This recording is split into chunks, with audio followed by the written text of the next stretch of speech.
I think for most people, it's the most entertaining class to watch. Right. But Oh no, I enjoyed it. Like the essay, I actually wished I could read the essay because the essay, the little paragraphs that I was seeing was interesting. And then I was like, oh, now I want to know what the whole essay is about. I mean, I don't think you would want this, but I could definitely just put you on as a teacher in my AP class. I totally actually do want you to do that. Then I'll do that. I'll do that because then, I think it'll just give you some more insight. But I had a look at it, and so I split it up into like 4, standard 4, standard 5. There's like 3 different like content parts that they were looking at. So just wrote a few notes about them, and then obviously like as I'm writing something, then later on that kind of was answered, or that was you know how it is when you're taking notes. So you had the essay up on the board, right? They also had it up on their screens as well. Perfect. So I was just making I just wanted to have it on the board so I could highlight certain notes and they could all go look to it, so I wouldn't just be like line 5. Right. No. Also, I do have an online student, so I was sharing that with you. Yes, I heard it. Isn't that Darian. Who? Darian. Oh, okay, no, that's not. I heard her voice and then I thought, I wonder if she's online. Oh, a couple people might have been online. Then maybe if they're like absent or whatever. Okay. So I just said good link back to the previous lesson. I felt like you could feel there was a purposeful link back to the previous lesson, going through, you might not know American history, but what are the suffragettes? That was the word that somebody was looking for, and I was like, suffragettes, it's the word, that's the word I was looking for. Well, not just that though, but like, it wasn't the last lesson in all honesty. This goes on an every other week basis. So every 1 week on Tuesday, they will write the essay, and then the following Tuesday, we'll review the essay. Because by that time, I've given them feedback, personal feedback. It's a lot of essay writing. And a lot of it's a lot of reading for me. I actually, on this essay in particular, I have not given them feedback on yet because it was like, hey, we did this and we're going to review it, and also it's just a holiday. A holiday came. No, I don't know. Sometimes you just don't get to it, or you're not in the right mindset to be critiquing it. And then as I was listening into the lesson, I just wrote down a few things under standard 4 with building on prior knowledge, correcting misconceptions. So there was a question you asked about a thesis. What do you think the thesis of this is? Also, maybe you were talking and then pausing and then saying, wait, before we go on, asking a lot of questions, which I really liked. Does the candidate understand subject area concepts? So I felt like you were using questions, explanations to meet that standard. I thought so. And just like I wanted to use this kind of lesson for these standards because it does show that I know what I'm talking about. Like, hey, we this is a very specific exam skill that we're looking at, and here are the things you need to be looking for. And they're not the only things you could find, but they're the ones I found, and let's talk about that.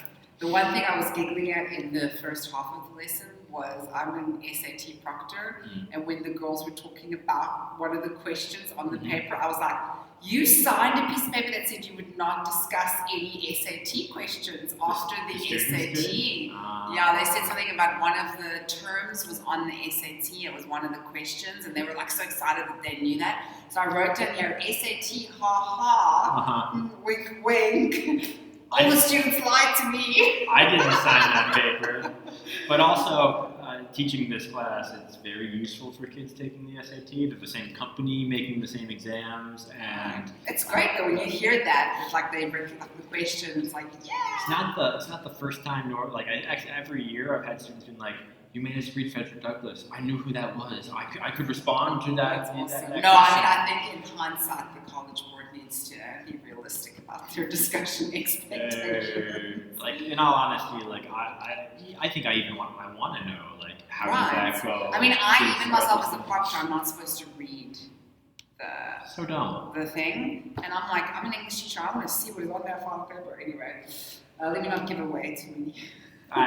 This isn't going to the College Board. I don't think. No. Okay. University cares. Content 5. Oh, what was this one? Standard 4, content knowledge 2, instructional resources, using appropriate instructional resources. So yeah, the whiteboard, having the computer as online class, having the visual right in front of them, using the mouse to highlight certain parts of the text.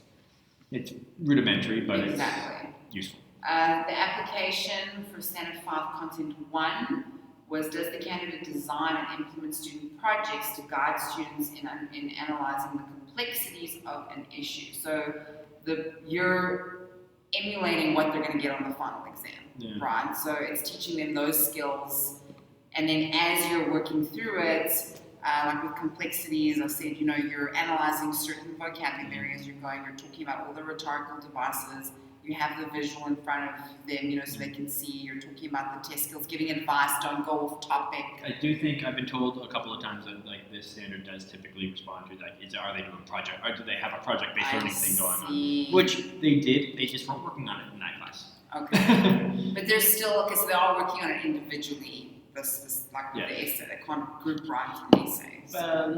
Like for a lesson I just did, they're doing an argument prompt, and argument is very different than this, where it's like, hey, you don't get evidence, you only have this right here to produce an essay. Start to talk to each other, figure out what evidence you can find for this prompt. Just and that is a way you can like write an essay. Right. I did it with my current grade 10s from this year, last year. They had to write a story together, but one had to write the first line. Like the first, what do you call it? The exposition. One had to write the climax and the resolution. It was hilarious watching problem solving take place, because like somebody would write the exposition and then the climax, they'd try to fit it in, and they'd be like, but wait a minute, these parts of the story are missing. And I'm like, exactly. So figure it out. How do you do? Oh, and then like the three boys were fighting with each other, and I was like, your group work has its moments, that's for sure. But I mean, honestly, when I see students like argue about work, that's a good moment. Well, I mean, even though those three boys were at each other's throats, I just kept thinking, they're fighting about something worthwhile versus usually when they're fighting about complete garbage. Nonsense. Yeah. Okay, and then the content 2, application to real world problems, and then interdisciplinary themes.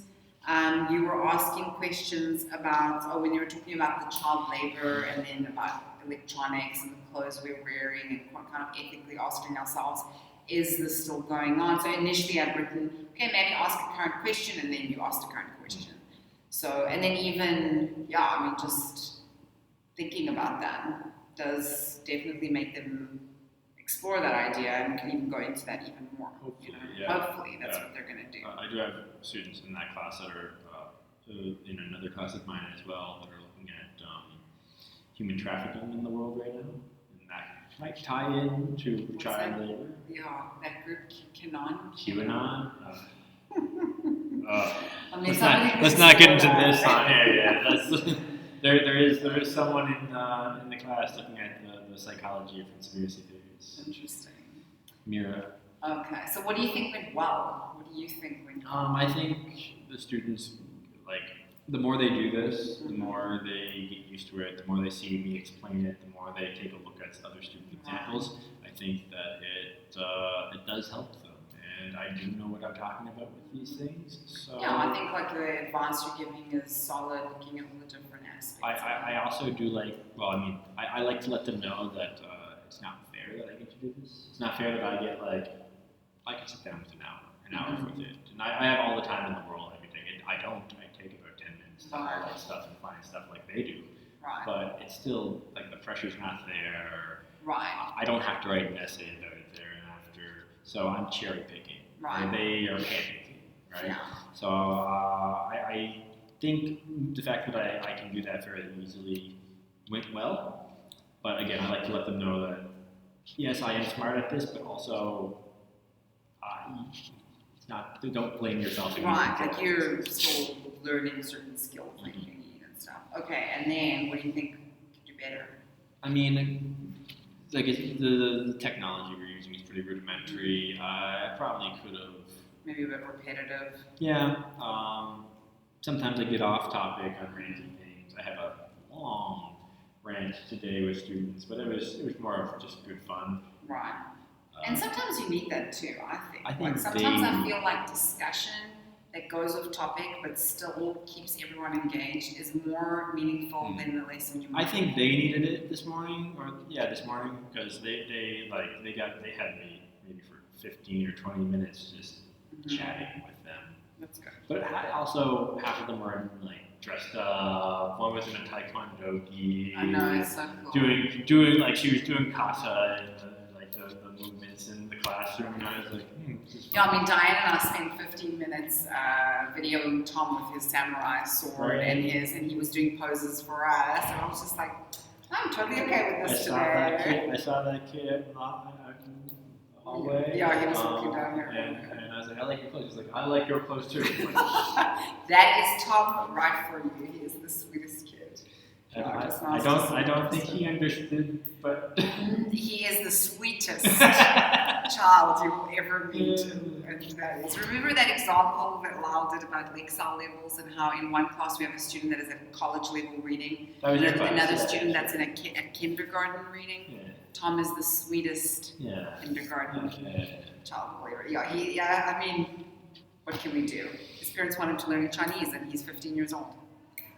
And he, They want him to learn in Chinese? I mean, they want him not English. to, they want him to learn in English. Because Diane and I keep saying, he's so smart that if he was learning in Chinese, he'd probably be getting A's for everything. Because he's just really smart, but anyway.